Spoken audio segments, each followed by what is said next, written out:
Hey guys, Thunder E here and welcome to another battle vid. Now this one is between the iPhone 15 Pro Max and the Galaxy S23 Ultra. And we're going to look at a couple of key things around these devices, starting off with speakers. Yes, I know I haven't done a speaker test yet, but this is a prime way to show that. Now we do know that iPhones and Galaxies usually have very good speakers on them, and the 15 Pro Max should be no slouch. So let's see how they stack up against the Galaxy S23 Ultra in what it brings to the table in terms of audio.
All right, so there we have it. Right off the bat, you can clearly tell that the iPhone 15 Pro Max has just better audio quality. And this is kind of following the trend we saw with the S23 Ultra, where we compared it to the iPhone 14 Pro Max, and it also was lagging behind.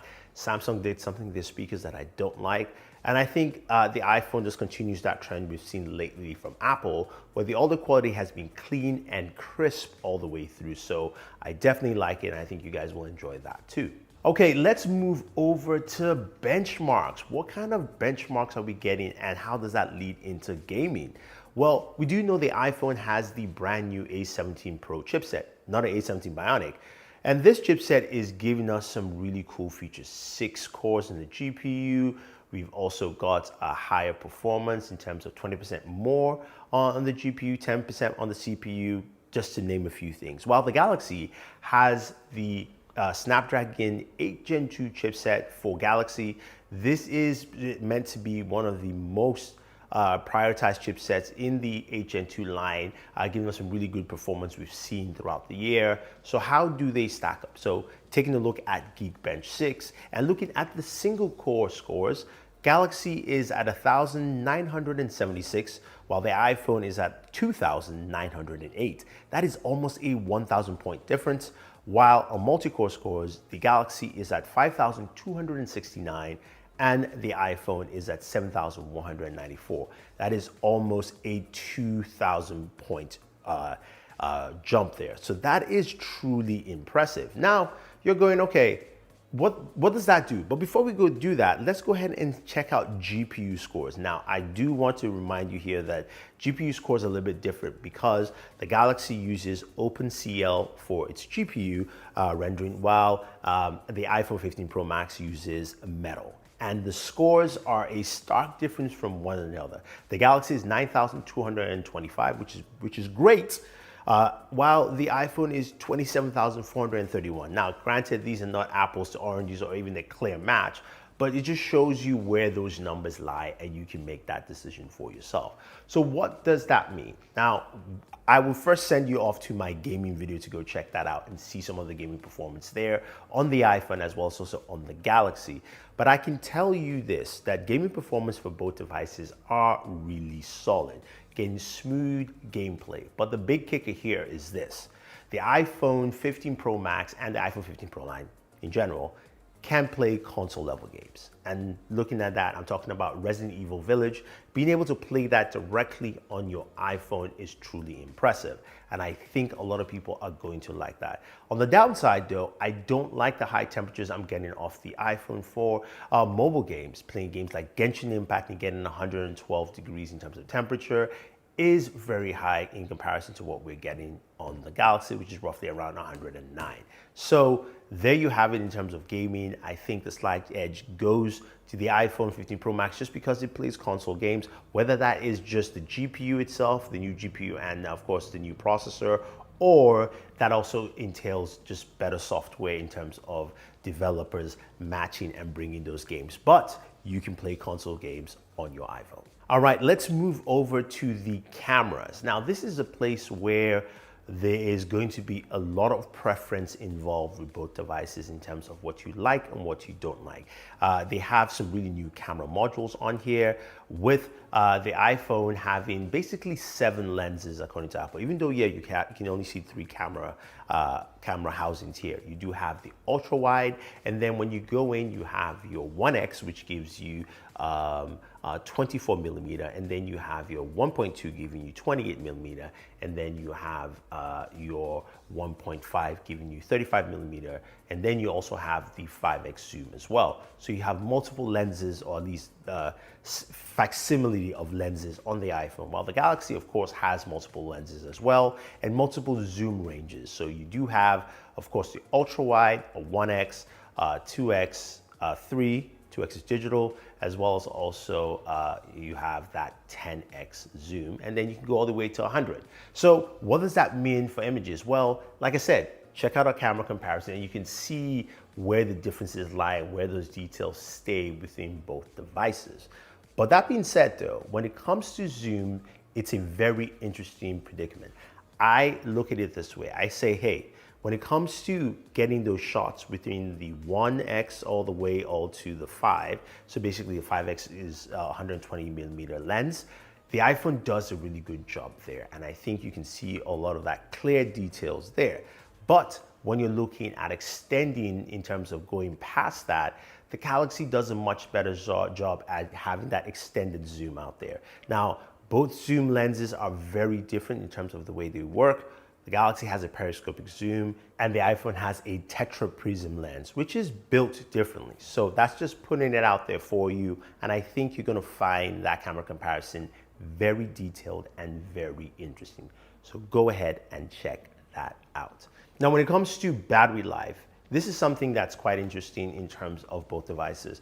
The Galaxy, I've been using it for almost 9 months now within the year, and I have to say the battery life has been impressive, being able to run a full day, I'm meaning from 8 a.m. to roughly around 11 p.m., where it gets down to about 10%, then I need to charge, is impressive. I'm a heavy user and it does really well. While the iPhone 15 Pro Max, I haven't spent enough time using it to actually detail the battery life, but just from my use case so far, it feels closer to the 14 Pro Max than, say, the Galaxy in terms of this battery life usage. So take that as you will. I will say, though, I do need some more time, so I will be giving you more details on that later on in my month-long review of the 15 Pro Max. And then we move over to USB Type-C. Yes, this one is very interesting because the iPhone now has the same charging port as the Galaxy. And that is something that you will find useful because now all your cables are the same. To have a separate cable, which is great. Now, in terms of charging speeds, the iPhone charging speeds are still the same. They're not past 40 watt charging, which the Galaxy has 45 watts. So the Galaxy will charge faster, but the iPhone is technically capable because you have a USB 3.2 port. Also has data transfer speeds up to 10 gigabits per second, which is great. So that's something that they both share, but the Galaxy has the slight edge on that part. And then finally, when we come to special features, this is where both devices now have different tricks up their sleeves. And we start off with the iPhone 15 Pro Max with that loaded action button. Now, the action button has come into place, the slide that we had previously on the iPhone devices, and it is very remappable and it's a great tool. So on default, it basically can put your phone into silent, you press and hold, and that's pretty much it. But you can also map it to different things, say for instance your camera, and you can set it with different camera settings, whether it's a selfie camera to activate that, the rear camera, video, whichever you want to do, and you can snap a photo using that button, or long press and hold to start recording. That's something that's easy. You also have different other features like putting in focus mode, timer, flashlight. You can also use shortcuts to select specific applications. And in my case, it's been Resident Evil Village because it's easy for me to just pick up the device, press and hold the button, and get back into the gameplay session. So that actually works out well. Another feature that the iPhone 15 Pro Max has is standby, which is something that can be activated directly through the settings or just automatically once you put it on a MagSafe stand. And in, of course, landscape mode, it gives you this portrait view where you can quickly access things like your calendar, clock. You can also go into your streaming services like Apple TV Plus. And it's a nice way to use your phone as a stand clock if you choose to, but also at night when you're going to bed, because it knows you have a sleep and focus routine, the screen will completely go dark. So it doesn't just stay in screensaver mode, it actually goes dark all the way through. So don't worry about that. Now with the Galaxy still can do those things. Now, if you have a Galaxy S23 Ultra device, you know that just off the jump, the power button is remapped with a double press that leads you straight to the camera. Now you cannot take photos with the power button, but you can use the volume rockers to take photos if you want to. You can also remap that power button as well for more features by going to your settings and going to advanced features and going into side key, and then you will find the ability to remap it to any application you want to, including your flashlight as well, by simply just double tapping. Plus, you know, it's easy to just use effectively. And I went ahead and remapped it to Call of Duty Mobile, and I was able to just double tap and get right back into that gaming session. Now, the other thing that the Galaxy has that the iPhone or any other device just doesn't have is the S Pen. S Pen is a very solid tool, especially the fact that you can use it for writing, dictating, doing different things on the device. It also has that remote control feature, allowing you to take photos of yourself remotely using the rear camera and not having to wait or run back and forth with a timer. So that actually is pretty cool and effective. Now, the other thing to note with the S Pen is that you can also remap certain applications to the button on the S Pen with a double tap as well. And I went ahead and remapped PUBG Mobile to that. So there, in terms of those features, the Galaxy has more features to use with the S23 Ultra as opposed to the iPhone, which has just the action button there. So when we look at everything together, right, these things are basically juggernauts in the top tier premium smartphone space. Which would you pick? That is the main question. And honestly, that is left up to you. You might look at the photos and go, there's some, I prefer maybe the Galaxy over the iPhone, or I prefer the iPhone over the Galaxy, or vice versa. It doesn't matter. You can look at each device and pick the preference for yourself.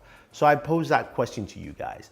Who do you think won, and which device would you be picking up? Let me know if you have any questions or any comments. Don't forget to like, share, subscribe, and always enjoy your entertainment.